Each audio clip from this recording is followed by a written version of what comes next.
welcome everyone to our Riverside City College School of Business podcast. My name is Justin Hudson. And I'm Ajene Wilcoxson. One of our goals is to bring you entrepreneurs within our community. So today we have a special guest. We're joined by Mark Menezes, owner of Be Local Riverside. Welcome to the podcast, sir. Thanks, man. It's good to be here. Good to see you, Yeah, man. you too. Good. So tell us, where are you from? Who are you? Just give us the skinny on you. Yeah, so I grew up here in Riverside. Okay. I went to John W. North High School. Nice. Go Huskies. Go Wolves. But I'm sorry, go ahead. After high school, I volunteered, did humanitarian work for 2 years and traveled all over the world and worked with orphanages and hospitals and just did some pretty cool stuff. And then once I was done with that, wanted to go to school. Mm-hmm. So I went to a small private university in South Carolina called Columbia International University and got a BA there. Wow. Yeah. So, from Southern California to South Carolina, what was that like? That was different. Yeah. Honestly, I remember first getting there, 19, 20, and I remember saying, do I need a passport Wait, to come are to this place? 19, 20 the year or your age? My age, yeah. But yeah, it was very different. It was like going in a time warp in a lot of ways. But the people there are amazing. It's very hospitable. Wow. It was, and at that point I had traveled around the world for 2 years. So I'd been to like Egypt, Israel, Bulgaria, Germany, France. And so I got to experience a lot of different cultures. And that 6-year period of being outside of my comfort zone, I think it was amazing in a lot of ways, yeah. Mark, one of the things I really want to encourage, we decided this a year ago, we want to encourage our students to travel abroad. Yeah. How did that traveling affect you or develop you as an individual? Man, I even all these years later, there's probably not many days that go by that I don't think just about the impact that had on my life. I think just getting outside of my comfort zone, in any way, you do that in a lot of different ways, but getting outside of what I'm comfortable with and being forced to change and being forced to adjust and being forced to be willing to do what's not comfortable for me. That alone was I think enormous as a dad, as a husband, as a business owner, every area of life. But even beyond that, experiencing other cultures and other beliefs and other religions and realizing that I'm not the center of the universe, that there's so much else out there beyond me, and if I can become a better person based on what I see outside of my world and my family and this little tiny experience I have on this planet, it just blew open my mind and my world into possibilities, and just one of the most valuable things I ever did. Wow. All right, y'all hear that? So Mark is encouraging you to study abroad. Absolutely. Awesome. So would you share your business and career background? Yeah, so I've always been entrepreneurial, and my freshman year of college, I started a commercial window cleaning business. So I wanted to do something that I could do around my classes, and I actually started having a family while I was still in school. I was married, and so I needed to have a lot of flexibility. So I started a commercial window cleaning business, and by my senior year, I actually sold that business. I became the number 2 business based in volume for the state in South Carolina. Sold my book of business to the number 1 company, and then at that point went into business with my dad, and we started a Cold Stone Creamery franchise. Wow. So that was Cold Stone. my senior year in college. We bought an existing store, and then like a couple weeks before graduation, we opened our second store, and they were like 15 minutes apart, and did that for about 6 years. Wow. And then after that, I went into publishing, and I started working for a publishing company, and I started and created a handful of magazines. Moved up to North Carolina at that point, and started a real estate magazine. And that's when I first really got into media and social media. And at that point, social media was just kind of taking off, and people were starting to do videos and put video on social media. And so with that specific magazine, the real estate magazine, I wanted to really dive in and add the social media and the video component. So started learning that and figuring out how to edit and what's happening on social media. And then that really took off, and it allowed that magazine to, I think, go to a place it wouldn't have gone to before. And then actually moved back here to Riverside about 5 years ago, and had been gone for some time, but moved back. And when I got here, I had a pretty cool experience of falling in love with the city I grew up in as an adult and seeing it from different eyes. So there was all this nostalgia from my past. That's my childhood. That's where I grew up. But, I lived in Texas. I lived in Boston. over those 15 years, I saw a lot of the world and I saw a lot of the country. And so I was able to, I think, to have a fresh perspective of Riverside and how great it really is and what it has to offer, and focus on the positive things and not just the negative things, because Right. negative things are so loud. So at that point, 5 years when I moved back, I brought that real estate magazine here. And I realized at that point that like the creative process and the building and the developing of a business or a product is what I get really excited about.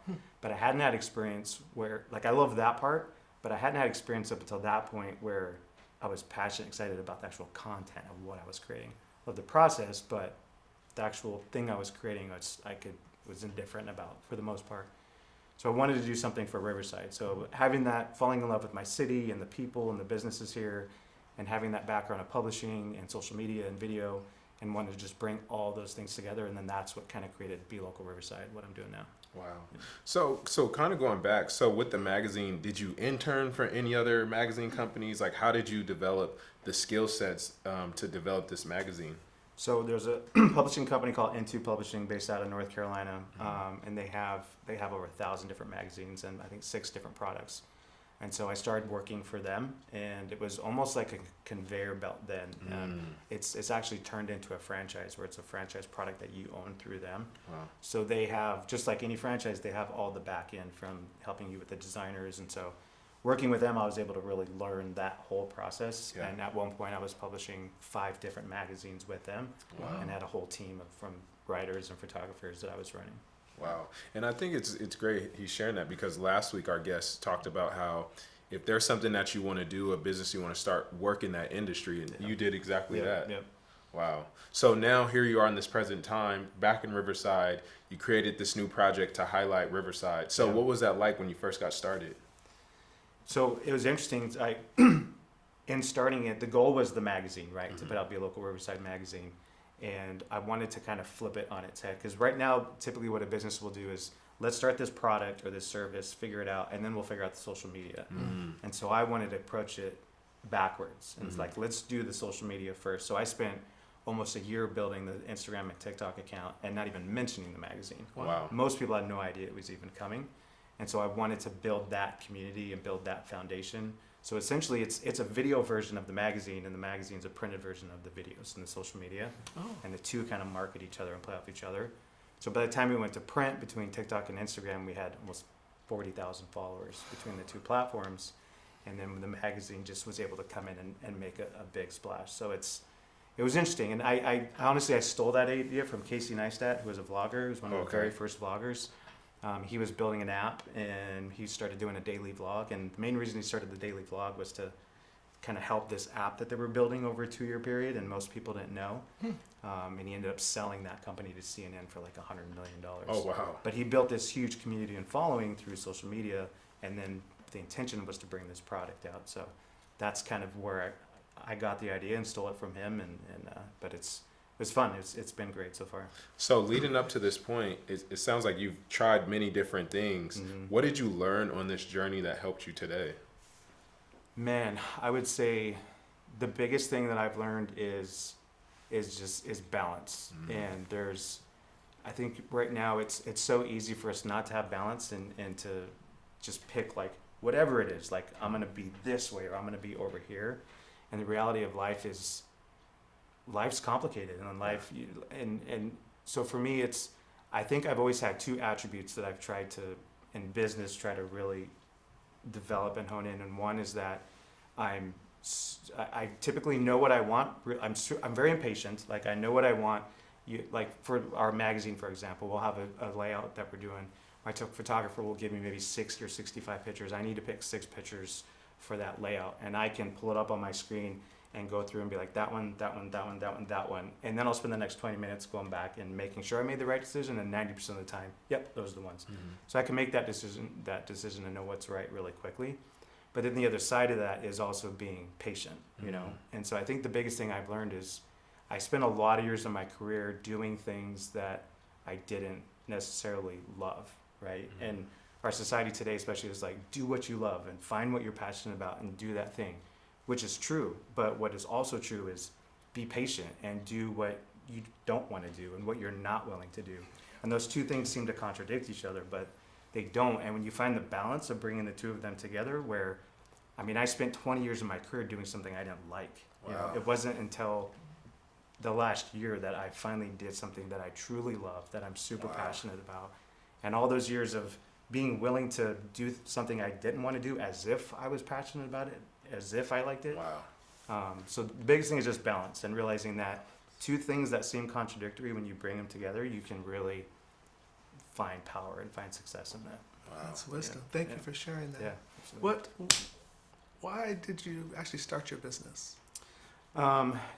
I think this one now with Be Local Riverside, it just came from, I think, 20 years of experience as an entrepreneur and taking almost like picking, I enjoy this works, this doesn't work, and kind of bringing all these different things together of what I love and combined with what works.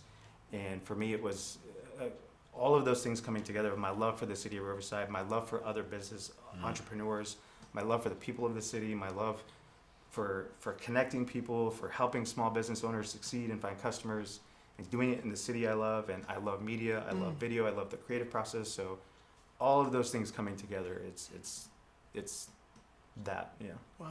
Wow. Thank you. Yeah. Yeah, I think it's unique because as a small business owner, you had the Cold Stone Creameries, you've had other businesses, and now here you are helping businesses thrive and get the Yeah. attention that they need. That's very unique. But Doc, I mean, even you as a small business owner, what were some of the shortcomings that you saw, and like, you know, hearing what he's saying, how do you think that could help you? Wow. And not only me, but all of our Or- students, Absolutely. right, that we deal with all the time. One of the things that I really like what you said about this balance.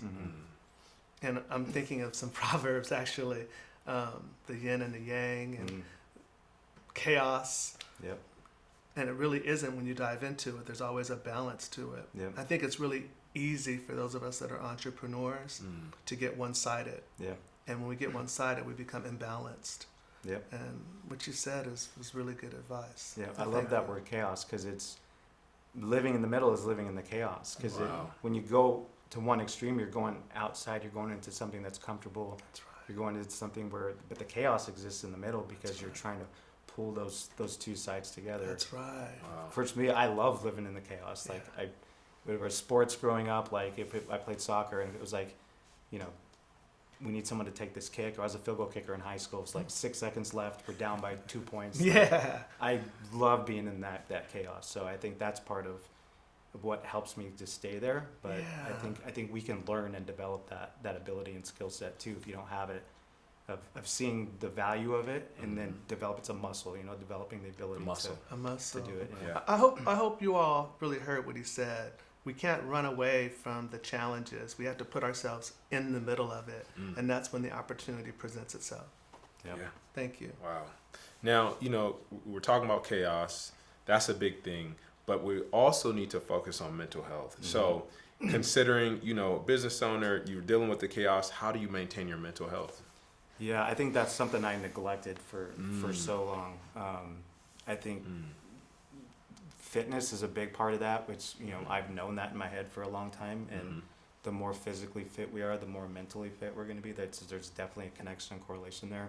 I'm actually, coincidentally, I have a Zoom meeting today with he's actually a really good friend of mine. Used to be a therapist, and he's developed a coaching business for entrepreneurs, but he really focuses on not just the business side, but from your mental health to nutrition to your fitness and developing an overall schedule in your life that's going Wow. to. So actually I have my first meeting today with him, but that's been something I've neglected. Wow. And as an entrepreneur, I've just focused on the goal and the run and I've neglected that, and I can look back and see the limitations. I think burnout will come a lot easier if you're not focusing on that mental health and taking care of yourself mentally, emotionally, physically, and all that. So the key to that is knowing it and realizing the importance of it, and then making sure that you're doing what you need to do. It's one thing to know it. Right. I knew it for 20 years, but Sure. now I'm really finally doing something. Like you know? implementing it. Yeah, because you get older and your body starts to say, hey, like you should really.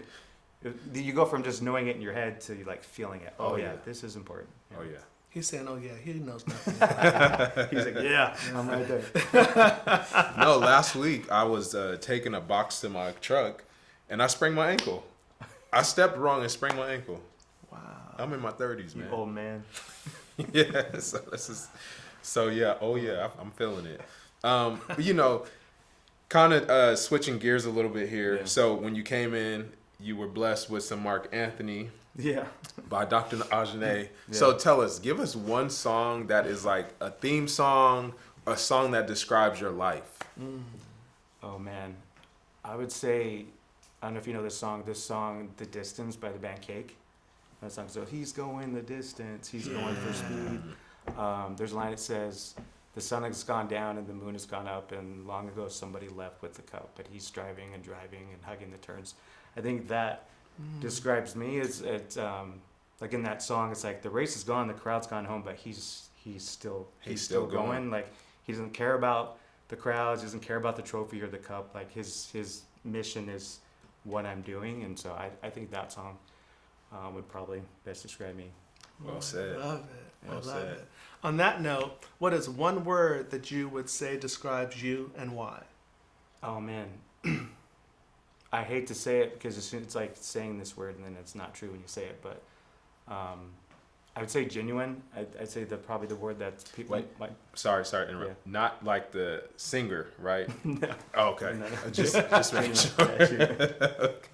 Yeah, I'd say genuine. I mean, Yeah. my close friends and people that I love and trust. That's probably the word that they've most described. Wow. me with, yeah. That's awesome, man.